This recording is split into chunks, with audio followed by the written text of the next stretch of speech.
दोस्तों नमस्कार, मैं हूं राकेश छारो और आप देख रहे हैं महाकवरेज न्यूज। लगातार बुंदेलखंड के विश्लेषण की हम बात कर रहे हैं। चुनाव हार के उन दावों की, उन वादों की, उन नेताओं के चेहरों पर प्रकाश डाले हैं जिनके सहारे भारतीय जनता पार्टी, कांग्रेस, सपा बसपा या आम आदमी पार्टी ने चुनाव लड़ा था। आज हम बात करेंगे बुंदेलखंड के टीकमगढ़ जिले की। टीकमगढ़ जिले और निवाड़ी जिला दोनों ही एक ही जिला थे, लेकिन निवाड़ी से जिले को टीकमगढ़ से अलग करके जिला बनाया गया है। टीकमगढ़ जिले में 3 विधानसभा है और निवाड़ी में 2 विधानसभा है। कुल मिलाकर 5 विधानसभा सीटों पर हम विश्लेषण करेंगे और सीधी बात करेंगे कि आखिर यहाँ जो समीकरण बदले हैं, क्या वजह है। भारतीय जनता पार्टी के खाते से टीकमगढ़ विधानसभा और खरगापुर क्यों खिसक गई है, इस पर भी हम पूरी चर्चा करेंगे। तो सबसे पहले हम बात करते हैं टीकमगढ़ जिले की, टीकमगढ़ विधानसभा की। टीकमगढ़ जिले की विधानसभा। टीकमगढ़ में राकेश गिरी गोस्वामी विधायक थे और नगर पालिका में, जनपद में इन्हीं का कब्जा रहा। काफी कुछ एक्टिव बताए जाते हैं और राकेश गिरी ने बहुत हद तक बताया कि टीकमगढ़ की खूबसूरती में राकेश गिरी का बहुत बड़ा हाथ है, योगदान है और जिज्ञासा है। उनको लग रहा था टीकमगढ़ को सौंदर्य बनाया जाए, तो इसमें उन्होंने काम भी किया। पार्टी ने इसी को आधार मानते हुए 2018 में उनको टिकट दिया था और वो चुनाव भी जीते थे, विधायक रहे। 2023 में भी कांग्रेस पार्टी ने फिर मौका, भारतीय जनता पार्टी ने फिर उनको मौका दिया और राकेश गिरी भारतीय जनता पार्टी से चुनावी मैदान में थे, चुनाव लड़ रहे थे। वहीं कांग्रेस पार्टी ने जो 2018 की परिपाटी को कांग्रेस ने फिर दोहराया। जग्गू राजा को यानी यादवेंद्र सिंह को यहाँ कांग्रेस पार्टी ने मौका दिया। 2018 की स्थिति और 2023 की स्थिति पर वोट डालें तो भाजपा और कांग्रेस में दोनों ही उम्मीदवार 18 में भी थे, वो उम्मीदवार 23 में भी हैं। अब यहाँ जब चुनाव के समीकरणों पर चर्चा करें तो इस बार राकेश गिरी गोस्वामी ने जब भाजपा से टिकट की दावेदारी की, विधायक हैं तो दावेदारी भी साफ है, बनती भी है उनकी और टिकट भी मिलना चाहिए। तो पूर्व विधायक के श्रीवास्तव सहित काफी गहमा गहमी हुई और टिकट की के श्रीवास्तव मांग कर रहे थे। वहां और भी भाजपा के हैं नेता जो टिकट की मांग कर रहे थे, लेकिन और नेताओं को राकेश गिरी गोस्वामी बनाने में सफल हो गए, लेकिन के श्रीवास्तव नहीं माने और भारतीय जनता पार्टी से बगावत करते हुए चुनावी मैदान में थे। हालांकि वो निर्दलीय चुनाव लड़े थे, किसी पार्टी में शामिल नहीं हुए। राकेश गिरी गोस्वामी जब भारतीय जनता पार्टी के उम्मीदवार हुए, कांग्रेस पार्टी ने दाव चला और जग्गू राजा यानी यादवेंद्र सिंह को पार्टी से मौका दिया और वो चुनावी मैदान में रहे। जब यहाँ चुनाव हुए तो काफी कुछ यहाँ प्रभाव करने वाले, गौर करने वाली बात ये भी है कि टीकमगढ़ विधानसभा और टीकमगढ़ जिला पूरा उमा भारती के इशारों पर कुल मिला कहा जाए कि उमा भारती का काफी दबदबा है इन विधानसभा सीटों में हारने जिताने में। तो ऐसा माना जाता है कि राकेश गिरी को जिताने के पक्ष में उमा भारती का जो खेमा था वो नहीं चाह रहा था कि राकेश गिरी चुनाव टीकमगढ़ विधानसभा से भारतीय जनता पार्टी से जीते। इसीलिए प्लानिंग के तहत ऐसा बताया जा रहा है कि इस तरह का जो माहौल है वो माहौल बनाया गया राकेश गिरी के खिलाफ। यहाँ टीकमगढ़ में बात करें तो बीएसपी से सीताराम लोधी को चुनावी मैदान में उतारा गया, लोधी वोट बैंक को फैक्टर करने के लिए। वहीं यादव समाज से संजय यादव सापा से चुनावी मैदान में उतारा गया और आनंद सिंह कुशवाहा चुनाव मैदान में थे। वहीं के श्रीवास्तव जो भारतीय जनता पार्टी से बगावत करके चुनाव मैदान में, वो निर्दलीय मैदान में थे। इसलिए यहाँ समीकरण अभी और बने बिगड़ेंगे। जब यहाँ टीकमगढ़ की उनकी बात करें तो यहाँ कुल मतदाता जब यहाँ बात करी जाए तो 2,56,615 यहाँ मतदाता हैं टीकमगढ़ विधानसभा में। यहाँ कुल मिलाकर 22 उम्मीदवार थे और 19 चरणों में यहाँ मतगणना हुई और 78.49% यहाँ मतदान हुआ है, मतदाताओं ने वहाँ भाग लिया। तब यहाँ समीकरण पर चर्चा डालें तो राकेश गिरी हालांकि भारतीय जनता पार्टी से थे, वो चुनाव यहाँ हार गए हैं। यादवेंद्र सिंह जग्गू राजा हैं जो चुनाव यहाँ जीते हैं। भाजपा को यहाँ यानी कि राकेश गिरी को यहाँ 74,279 वोट मिले हैं, जबकि कांग्रेस उम्मीदवार को यादवेंद्र सिंह को 83,397 वोट मिले हैं। यहाँ जो हार जीत का आंकड़ा है वो 9,118 है, यानी 9,118 वोट से राकेश गिरी गोस्वामी चुनाव जो भारतीय जनता पार्टी से थे वो यहाँ हार गए हैं। यहाँ जब बीएसपी की बात करें तो बीएसपी को इससे सीताराम लोधी थे, इनको 1894 वोट मिले। संजय यादव शापा से थे, 1280 वोट मिले। वहीं के श्रीवास्तव जो भारतीय जनता पार्टी से निर्दलीय होकर चुनावी मैदान में रहे, उनको 8672 में वोट मिले। यानी भाजपा संगठित होकर चुनाव लड़ती तो शायद टीकमगढ़ में एक बार फिर कमल खिलने के आसार थे, लेकिन भारतीय जनता पार्टी जो बगावत है उसको डैमेज कंट्रोल नहीं कर पाई। इसलिए यहाँ जो फैक्टर है भारतीय जनता पार्टी का, लाडली का, योजनाओं का, विकास का, राकेश गिरी के जो व्यक्तित्व है, जो काम है, उनका यहाँ जादू नहीं चला और भारतीय जनता पार्टी को यहाँ हार का सामना करना पड़ा। कुल मिलाकर टीकमगढ़ भाजपा की थी, वो कांग्रेस के खाते में चली गई। भाई खरगापुर विधानसभा की बात करें तो खरगापुर विधानसभा इसलिए भी सुर्खियों में है और इसलिए भी चर्चित भी है क्योंकि खरगापुर विधानसभा से राहुल लोधी विधायक रहे और उमा भारती के भतीजे हैं। लास्ट में 3 महीने पहले भारतीय जनता पार्टी ने उनको पद से नवाजा और मंत्री भी रहे वो 3 महीने। लग रहा था कि राहुल गांधी बड़ा कुछ कर जाएंगे, लेकिन ऐसा कुछ हुआ नहीं। उमा भारती का जादू चला नहीं, लाडली यहाँ चली नहीं, योगी मोदी का फैक्टर भी यहाँ साफ तौर पर जमीन पर चलता हुआ नहीं दिखाई दिया। जब खरगापुर जिले की विधानसभा की बात करें तो यहाँ 2,50,127 मतदाताओं ने अपना मतदान किया। कुल मिलाकर यहाँ 14 उम्मीदवार थे।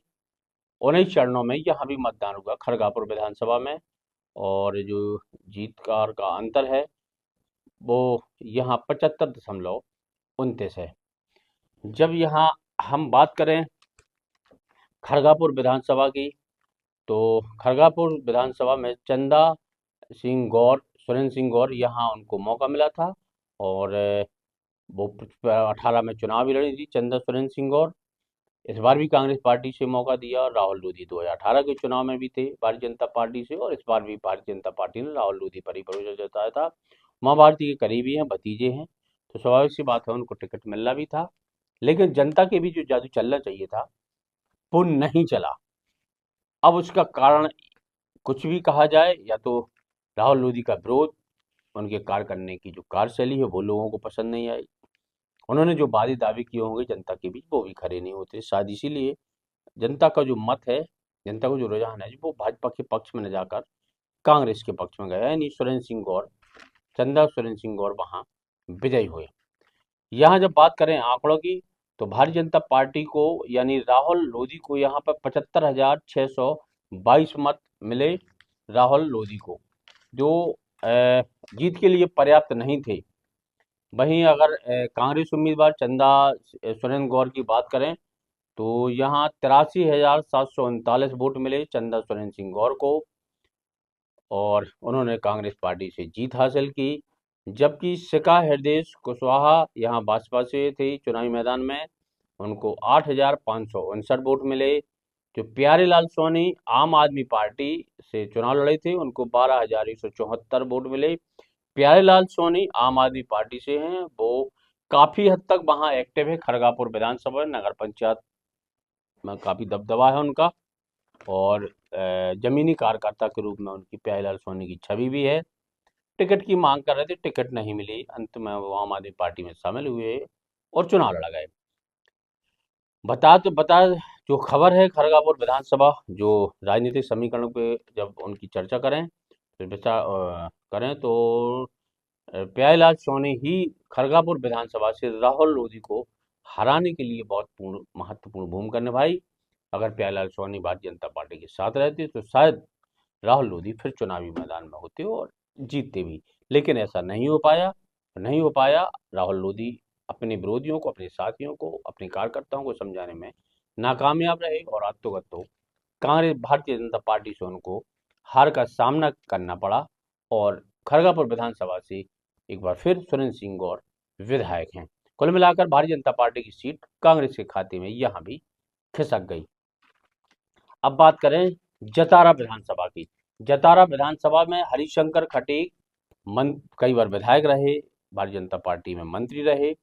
इस बार फिर भारतीय जनता पार्टी ने उनको टिकट दिया था।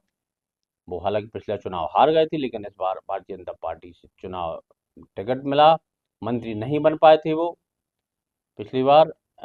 इस बार भारतीय जनता पार्टी के टिकट पर वो चुनाव लड़े और किरण अहरवार हैं जो कांग्रेस की प्रदेश स्तर की नेता हैं और लोकसभा चुनाव भी लड़ चुकी हैं। उनको कांग्रेस पार्टी ने मौका दिया था जतारा विधानसभा से। जतारा विधानसभा के जब उनकी चर्चा करें मतदाता की तो यहाँ 2,21,067 मतदाता हैं। यहाँ कुल मिलाकर यहाँ पे 17 उम्मीदवार जतारा विधानसभा में चुनावी मैदान में थे 2023 के चुनाव में।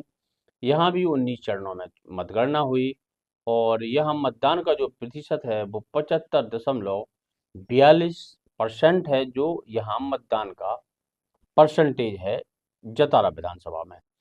अब यहाँ हार जीत के आंकड़ों पर जब चर्चा करें तो यहाँ भारतीय जनता पार्टी से जो हरिशंकर खटीक हैं उनको 75,943 वोट मिले हैं, यानी हरिशंकर खटीक को 75,943 वोट मिले। वहीं कांग्रेस के उम्मीदवार किरण अहरवार हैं उनको 64,727 वोट मिले। जब यहाँ और अन्य दलों की बात करें तो धर्मेंद्र अहरवार बीएसपी से थे, यहाँ 1878 वोट मिले। बल्कि जबकि अनीता प्रभुदयाल खटीक हैं जो आम आदमी पार्टी से चुनावी मैदान में थी उनको 1154 और आर बंसल जो सपा से चुनावी मैदान में थे उनको जरूर कुछ वोट ठीक ठाक मिला, उनको 15,060 मत मिले। तो कुल मिलाकर यहाँ जतारा विधानसभा में देखा जाए तो भाजपा और कांग्रेस के बीच सीधी टक्कर थी। किरण अहरवार ने हालांकि बहुत कुछ कर नहीं पाई, लग रहा था किरण अहरवार वहां जादू करेंगी, लेकिन ऐसा कर नहीं पाया और भारतीय जनता पार्टी के यहाँ विजय घोषित हुई और अब हरिशंकर खटीक बार फिर विधायक चुने गए। अब बात करें निवाड़ी जिले की। निवाड़ी जिले में 2 विधानसभा हैं, पृथ्वीपुर और निवाड़ी। निवाड़ी में से अनिल जैन पहले भी विधायक रहे, एक बार फिर भारतीय जनता पार्टी ने उनको उम्मीदवार बनाया था और निवाड़ी में अनिल जैन ने ही निवाड़ी को टीकमगढ़ से अलग करवाकर जिला बनाया था, क्योंकि वहां लोगों की बहुत मांग थी जिला बनाने को लेकर। तो निवाड़ी की जब बात करें तो अनिल जैन चुनावी मैदान में थे भारतीय जनता पार्टी से, यहाँ चुनाव लड़े और जब यहाँ चुनाव हुआ तो भाजपा और कांग्रेस के बीच में भी यहाँ सीधी टक्कर होना बताई जा रही थी। लेकिन यहाँ एक तीसरा नाम और मीरा यादव जो समाजवादी पार्टी से हैं वो यहाँ त्रिकोणीय मुकाबला कुल मिलाकर यहाँ कहा जा रहा था कि यहाँ त्रिकोणीय मुकाबला होगा। यहाँ कांग्रेस पार्टी ने अमित राय यानी जिला पंचायत अध्यक्ष रहे हैं उनके परिजन, उनको यहाँ कांग्रेस पार्टी ने मौका दिया था अमित राय को। इस बार हालांकि वो पहली बार विधानसभा चुनाव लड़े। अनिल जैन से भारतीय जनता पार्टी से अनिल जैन और कांग्रेस से अमित राय के बीच सीधी टक्कर थी। निवाड़ी से जरूर मीरा यादव चुनावी मैदान में थी और दीपनारायण यादव जो कांग्रेस जो समाजवादी पार्टी का उत्तर प्रदेश के बड़ा चेहरा रहे और बड़ा नाम भी है दीपनारायण यादव का, उनकी पत्नी निवाड़ी से चुनावी मैदान में थी और त्रिकोणीय मुकाबला वहां माना जा रहा था, ऐसा हुआ भी। यहाँ देखा जाए जब आंकड़ों पर प्रकाश डालें तो भारतीय जनता पार्टी को यहाँ 54,186 वोट मिले, यानी भारतीय जनता पार्टी के अनिल जैन को 54,186 वोट मिले। जबकि कांग्रेस पार्टी से अमित राय चुनावी मैदान में थे, उनको महज 37,029 वोट मिले हैं, जो कांग्रेस पार्टी के उम्मीदवार अमित राय थे। जब और अन्य दलों की बात करें तो समाजवादी पार्टी से मीरा यादव हैं जो 32,670 वोट पाकर तीसरे स्थान पर रही और काफी हद तक उनका दबदबा दिखा भी। अवधेश प्रताप सिंह टिकट की मांग कर रहे थे, नहीं मिली, वो भाजपा के दामन की तरफ चुनाव लड़े और 13,325 वोट अवधेश प्रताप सिंह को भी मिले। नंदराम कुशवाहा निर्दलीय थे, उनको 18,827 वोट मिले। बड़ा नाम था कुशवाहा का और लग रहा था कि काफी कुछ हद तक यहाँ उठापटक होगी, लेकिन ऐसा जादू चला नहीं। निवाड़ी में जो सरकार की योजना है, भारतीय जनता पार्टी के जो विकास के काम है, लाडली बहना है, तमाम उन मुद्दों उन फैक्टर वो जादू निवाड़ी में तो चलता हुआ दिखाई दे रहा और भारतीय जनता पार्टी की यहाँ सीधी जीत हुई। अब बात करें पृथ्वीपुर की। पृथ्वीपुर विधानसभा इसलिए भी सुर्खियों में रही, बृजेंद्र प्रताप सिंह कांग्रेस का बड़ा नाम था।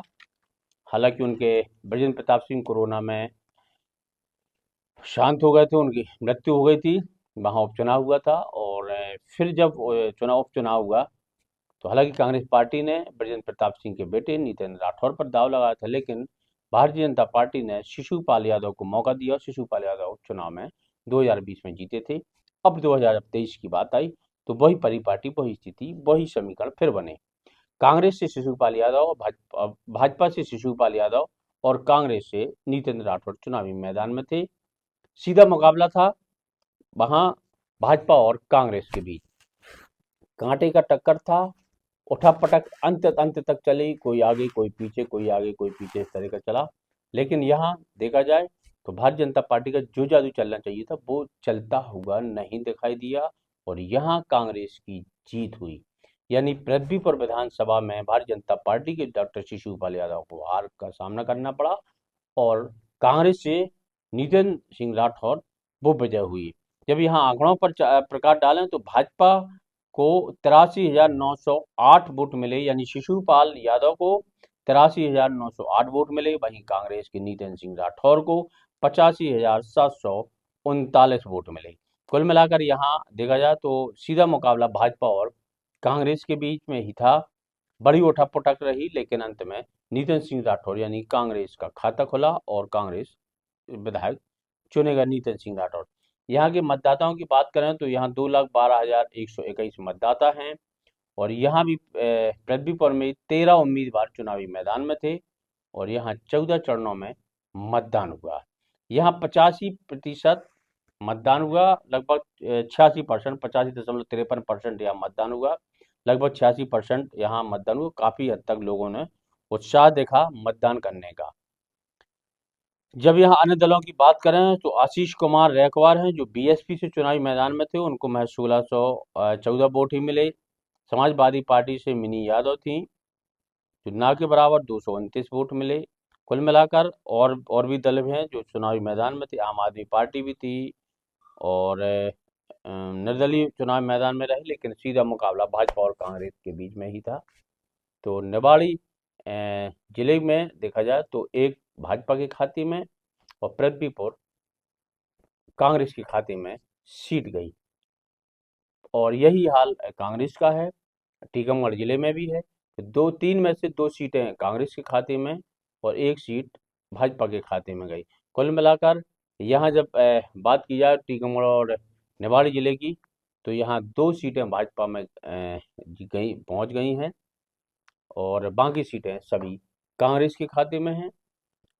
अब यहाँ समीकरण पर एक विचार करने की बात यह भी आती है कि आखिर यहाँ लाडली बहना का जादू क्यों नहीं चला, यहाँ शिवराज सिंह का जादू क्यों नहीं चला, मोदी के चेहरा क्यों नहीं चला, गारंटी क्यों नहीं चली।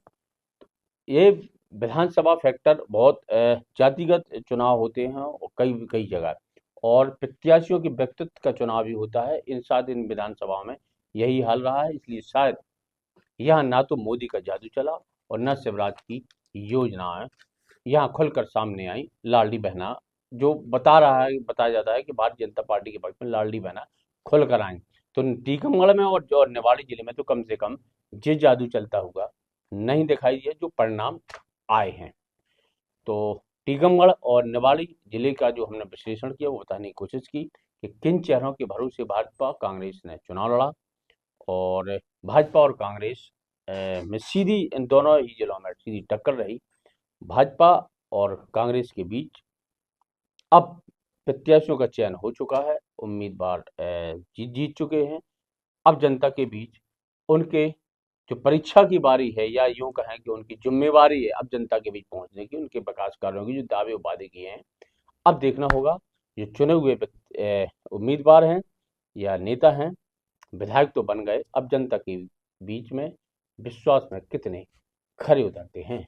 तो बने रहिए महाकवि न्यूज के साथ। मैं हूं रात्रि छाड़िया। नमस्कार।